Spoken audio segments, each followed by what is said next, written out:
And welcome back to the channel. In today's review we're going to be taking a look at the brand new Transformers Studio Series Deluxe Class Autobot Jazz. As always, we'll take a brief look at the packaging, which as always with these Studio Series figures showcases a CG render of the character from the movie. The side of the packaging has another really cool image of Jazz from the 2007 movie. The back of the packaging showcases the figure in both the robot mode, the vehicle mode, the 19-step conversion, as well as that he does include a backdrop. And finally, the other side just has a closer-up image and that he is from the Studio Series and that he is figure number 10. As with all the Studio Series figures, Jazz does come with a backdrop, this time being from the 2007 battle. This is exactly the same image that came with Ratchet, Brawl and Starscream. So there's nothing really new there. You've got the aerial battle, you've got some explosions and some debris. So it's still fitting for the character as this is the scene in which that this character is based upon. Bringing Jazz in for a closer look, as you can see the figure has been detailed impeccably well, especially for his very short size, which we shall discuss in a bit. As you can see with the head sculpt, we have got the visor look going on. As you can see underneath the visor, we do have some really nice sculpted and detailing. It's not picked out in paint, but you can see that there is some details underneath the visor. The helmet has been picked out in a silver paint, as so has the majority of this figure, which is really nice to see, as they could have given us what they did with Megatron, that being a very standard and grey plastic. Got some nice detailing on the front of Jazz's chest plate. Got some nice details on the crutch area, as well as the legs have been detailed fairly nice. The arms are fairly basic in their appearance. As you can see, you've just got the sides of the vehicle modes on the arms with the hands protruding. And this hand I've got the cannon attached onto. The cannon is removable. I will demonstrate that in just a bit. But as you can see on the detailing, you've got some details on the shield section, and the actual turret or the main nozzle of the gun has been picked out in a copper paint. The weapon can be applied to the robot mode in two ways. The first way is this slot here that will plug onto this tab when you flip Jazz's hand around. As you can see, this hand is sculpted indifferently to this hand. This hand is a peg and this one is more of what we saw from Jazz in the movie. And alternatively, you can use this peg and plug the weapon into Jazz's hand like that. So there is a nice alternative way that you can store the weapon on Jazz. Turning to articulation on the figure, for such a small figure, I'm extremely impressed with how much articulation they managed to pack into this guy. The figure does have a ball jointed head, however it is fairly stiff. It can look up that far, it can tilt side to side, it can look left and right, and also look down a fair amount. The arms are on some hinge joints, so you can get them to hinge forwards and backwards like that. However, that is mainly due to the transformation. They can swivel 360 degrees as well as move out to the sides on another hinge joint. The arms are on ball joints as well as you have the transformation joint, so you can get him to have a double bend at the elbow, which is very cool. The hands are just on hinge joints due to transformation. No waist articulation, unfortunately. That definitely would have made this a fantastic deluxe. However, the legs can kick forwards that far and backwards that far. You will get hindered from this back piece. You can do the splits, which is really nice to see, as well as have a 90-degree bend at the knee. And really surprisingly, this figure actually has ankle pivot, which really does allow for some very dynamic Jazz poses when you're posing the figure around. So overall for articulation, the figure is fantastic. Now, as I mentioned earlier, Jazz is an extremely small deluxe. As you can see, he's considerably shorter than Ratchet and also a lot shorter than the Deluxe Bumblebee, which was already a very small figure. Although this is accurate to the movie, Jazz to me feels more like a larger Scout class figure, and I'm really confused as to why they didn't do a separate line and just put him as a Scout class, as essentially you're paying the same price for less plastic. However, the scale here to me works perfectly. For another size comparison, here is Jazz next to the Studio Series Lockdown, review coming soon, as well as the recently reviewed Studio Series Megatron. I think that Jazz and Megatron work fantastic in scale. If you've seen the first movie, you know that Megatron does rip Jazz in half, and this is definitely the scale that we saw in the movie. Now, one drawback that the figure does have is that he does have a very large backpack. As you can see, technically the entire back section of the vehicle mode does sit on his back. It doesn't look too bad from certain angles, however, when looking at it from the back, it does look as if he has just got a large amount of kibble. However, these heel spurs definitely help to stabilize him, and balance is not compromised as a result of the large backpack. Now, turning to transformation, first of all, you want to detach the weapon. There is no way that you can transform this figure without detaching it. Straighten the head and the legs out like so.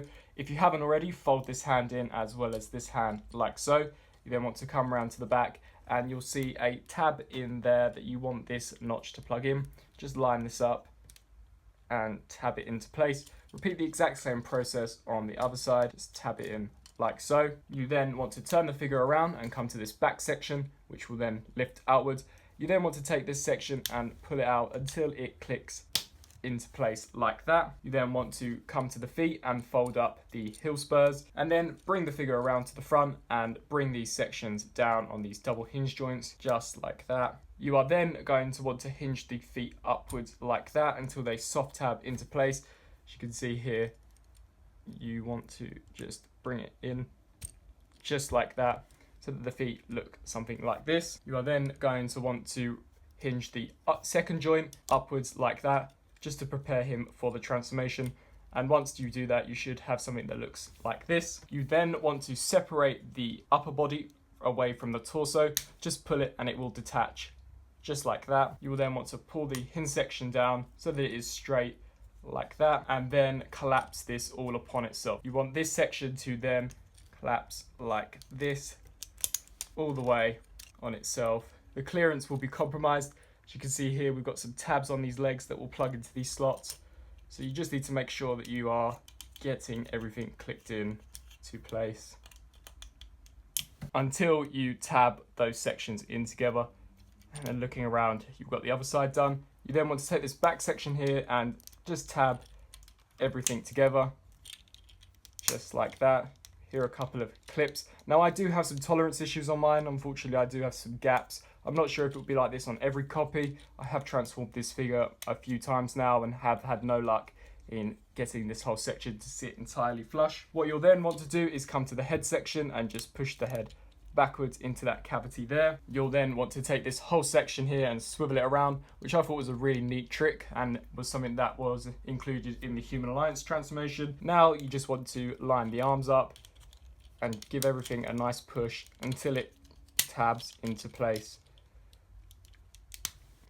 like this. Repeat the same process on the other side. Just collapse all this in on itself. Try and make sure that you keep the arms tabbed in.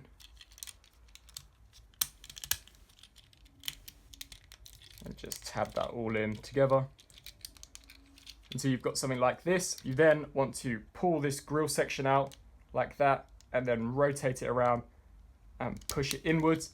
And that is Jazz completely transformed in his vehicle mode. Now, you'll have to forgive me, I'm not entirely sure how to pronounce the name of what Jazz's vehicle mode was in the first movie, so I'm not even going to attempt that. But as you can see, this is an extremely faithful representation of that vehicle mode, minus some tolerance issues with the tabs. As you can see here, you do have some lines all throughout, some less noticeable than others. However, some just will not tab in at all. But as you can see, the entire vehicle mode has been done in this really premium silver paint, which I'm extremely happy that Hasbro went ahead with and didn't just skimp out like they did on the Voyager. As you can see on the grille, you have the red logo as well. Some of the grille has been picked out in a black paint. I've got some nice blue for the headlights, as well as the transparent plastic on the lights, as well as the windows. Got some black paint there for the vent on the side of the vehicle, and the tail lights have been painted red on the back, besides these sections here which have been left unpainted. So overall, it's a fairly nice looking vehicle mode. It does roll reasonably well, not entirely. These wheels are quite stiff and not everything rolls that smoothly. However, it's still a really nice looking vehicle mode. Now, in terms of weapon storage, the weapon does do a partial conversion. You simply just lift it backwards like that, and then this section here will just slot into this middle section on his spoiler. So just push it in like that. It's really stupid looking weapon storage, but it's still a nice inclusion nonetheless. For a size comparison of Jazz in vehicle mode, here is the Studio Series Lockdown, Jazz's Wavemate. And as you can see, Jazz is an extremely puny sized vehicle mode. Although accurate, he is definitely not accurate in terms of scaling in the vehicle mode. He may be accurate in the robot mode, but as you can see, the Lamborghini would nowhere near tower over the alt mode that Jazz was in the 07 movie this much. This Lamborghini completely dwarfs Jazz, and he is probably one of the smallest deluxes ever released by Hasbro. Overall, Studio Series Jazz is a very nice entry into the Studio Series line. Whilst not being as accurate as the Human Alliance version, I definitely think that they've managed to accomplish a lot of things that Human Alliance version succeeded in, especially in terms of the movie accuracy. The articulation for a deluxe is fantastic, the transformation is very fun and interesting, as well as the vehicle mode is extremely faithful to that old mode that we saw Jazz obtain in the 2007 movie. I highly recommend this figure if you're in the market for a movie Jazz figure, or if you're just collecting the Studio Series in general. Please subscribe to stay tuned for my review on the Studio Series Lockdown, as well as be sure to check out some of my other Studio Series reviews. Thanks for watching.